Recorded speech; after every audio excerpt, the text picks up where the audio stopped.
अनय और रीमा जंगल के किनारे पर खड़े थे। उनके सामने पुराना हवेली था, अंधेरा और रहस्यमयी। क्या तुम्हें लगता है कि यहाँ सचमुच भूत हैं? रीमा फुसफुसाई, उसकी आवाज कांप रही थी। अनय ने अपनी छाती चौड़ी की। मुझे डर नहीं लगता, उसने कहा, हालांकि उसकी आवाज थोड़ी कांप रही थी।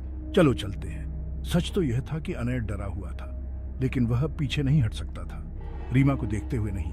उसने एक गहरी सांस ली और अंधेरे में कदम रखा। रीमा उसके ठीक पीछे। पेड़ पास आ गए। उनकी शाखाएं रात के आकाश में कंकाल की उंगलियों की तरह थीं। हवा ठंडी हो गई, जिससे अनय की रीढ़ की हड्डी में सिहरन दौड़ गई। वह अपने पीछे रीमा के दांत बजाने की आवाज सुन सकता था। वह वापस मुड़ना चाहता था, लेकिन हिम्मत ने उसे जकड़े रखा। उसे साबित करना था कि वह डरा हुआ नहीं है।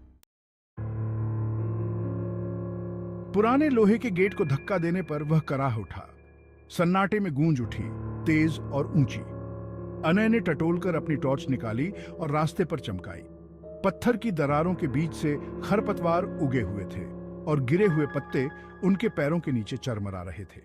हवेली का सामने का दरवाजा खुला हुआ था, हवा में हल्के से चरमरा रहा था। अनय ने एक गहरी सांस ली और अंदर कदम रखा। धूल और सड़न की गंध दीवार की तरह उससे टकराई। मकड़ी के जाले हर चीज पर लिपटे हुए थे, बूढ़े आदमी की दाढ़ी की तरह मोटे और भूरे।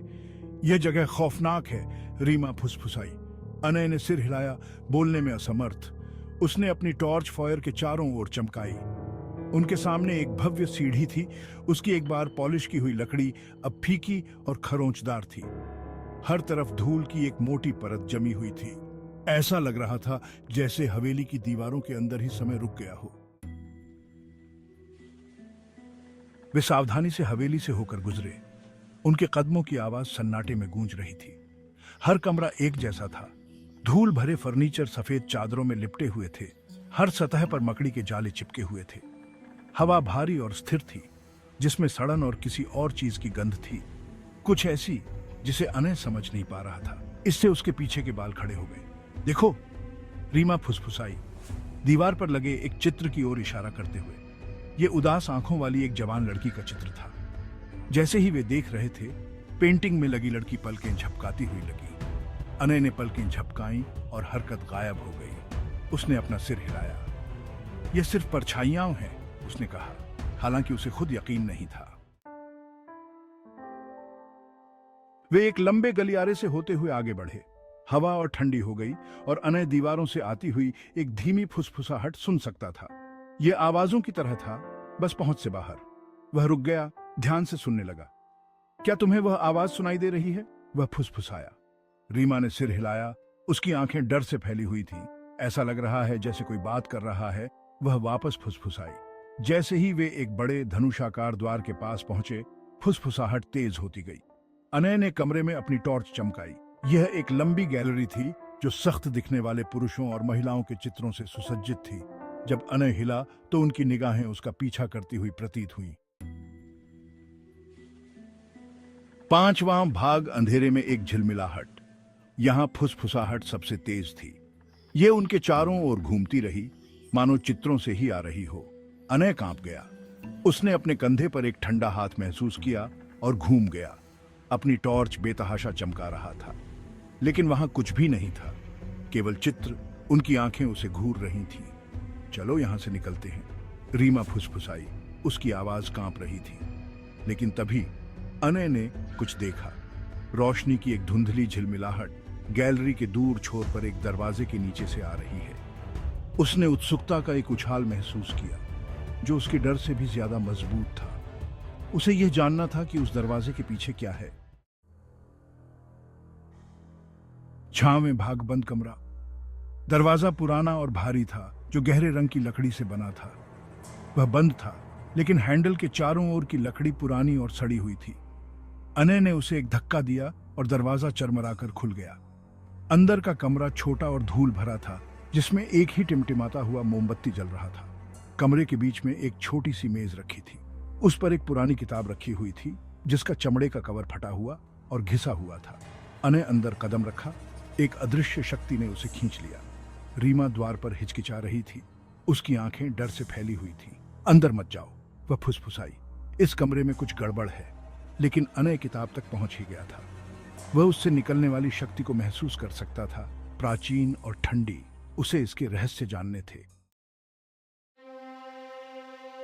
7वां भाग, एक अनपेक्षित मेहमान। जैसे ही अनय की उंगलियां किताब को छुई, मोमबत्ती टिमटिमाई और बुझ गई, जिससे कमरा अंधेरे में डूब गया। एक ठंडी हवा कमरे में घुसी और दरवाजा एक धमाके के साथ बंद हो गया। रीमा चिल्लाई। अनय अपनी टॉर्च के लिए लड़खड़ा गया। उसका दिल उसकी छाती में तेजी से धड़क रहा था। उसने अपने पीछे एक धीमी कर्कश आवाज सुनी। मेरी नींद में कौन खलल डाल रहा है? अनय घूम गया। अपनी टॉर्च हर दिशा में चमका रहा था। उसने परछाइयों में एक आकृति को खड़ा देखा, लंबा और दुबला पतला। उसकी आंखें एक भयानक हरे रंग में चमक रही थी। यह चित्र वाली लड़की थी, लेकिन उसकी त्वचा पीली और ठंडी थी। उसकी आंखें एक प्राचीन दुहक से भरी हुई थी। 8वां भाग, दहशत में भागना। रीमा फिर चिल्लाई, एक ऊंची ऊंची चीख जो हवेली में गूंज उठी। वह मुड़ी और भागी। लकड़ी के फर्श पर उसके कदमों की आवाज गूंज रही थी। अनय एक पल के लिए हिचकिचाया, दहशत से जमे हुए। भूतिया लड़की उसकी ओर एक कदम बढ़ाया। उसका हाथ फैला हुआ था। इस जगह को छोड़ दो, वह फुसफुसाई। उसकी आवाज हवा के झोंके की तरह थी। अभी जाओ और फिर कभी वापस मत आना। उसके स्पर्श ने अनय की रगों में बर्फ का झटका भेज दिया। उसे 2 बार बताने की जरूरत नहीं थी। वह मुड़ा और रीमा की चीखों की आवाज का पीछा करते हुए भाग गया। 9वां भाग, गुमशुदगी। वे हवेली के माध्यम से भागे। उनके कदम अंधेरे में गूंज रहे थे। भूतिया फुसफुसाहट उनका पीछा करती रही, हर कदम के साथ तेज होती गई। अनय अपने पीछे लड़की की आवाज सुन सकता था, ठंडी और खतरनाक। वे आखिरकार हवेली से बाहर निकलकर ठंडी रात की हवा में आ गए। वे तब तक नहीं रुके जब तक वे घर से सुरक्षित दूरी पर जंगल के किनारे पेड़ों में छिप नहीं गए। अनय और रीमा हाँफते हुए सांस ले रहे थे। उनकी छाती ऊपर नीचे हो रही थी। उन्होंने एक दूसरे की ओर देखा। उनकी आंखें दहशत से फैली हुई थीं। हमें वापस जाना होगा, रीमा फुसफुसाई। हमें किसी को बताना होगा। लेकिन अनय जानता था कि वे नहीं कर सकते। उन पर कौन विश्वास करेगा? और क्या होगा अगर भूत उनका पीछा करे? उसने अपना सिर हिलाया। हम इस बारे में कभी किसी को नहीं बता सकते, उसने कहा। यह अब हमारा रहस्य है। 10वां भाग, हवेली का रहस्य। अगले दिन पुलिस ने जंगल की तलाशी ली, लेकिन उन्हें अनय और रीमा का कोई पता नहीं चला। उन्हें फिर कभी नहीं देखा गया। कुछ लोग कहते हैं कि वे अभी भी हवेली में फंसे हुए हैं, भूतिया लड़की और उसके रहस्यों के कैदी। दूसरों का कहना है कि वे बच निकले और एक नया जीवन जी रहे हैं। अलौकिक के साथ उनकी मुठभेड़ से हमेशा के लिए बदल गए। लेकिन सच तो यह है कि कोई नहीं जानता कि उस रात वास्तव में क्या हुआ था। हवेली अभी भी जंगल के किनारे पर खड़ी है, अंधेरी और खामोश। इसके रहस्य इसकी ढहती दीवारों के भीतर बंद है।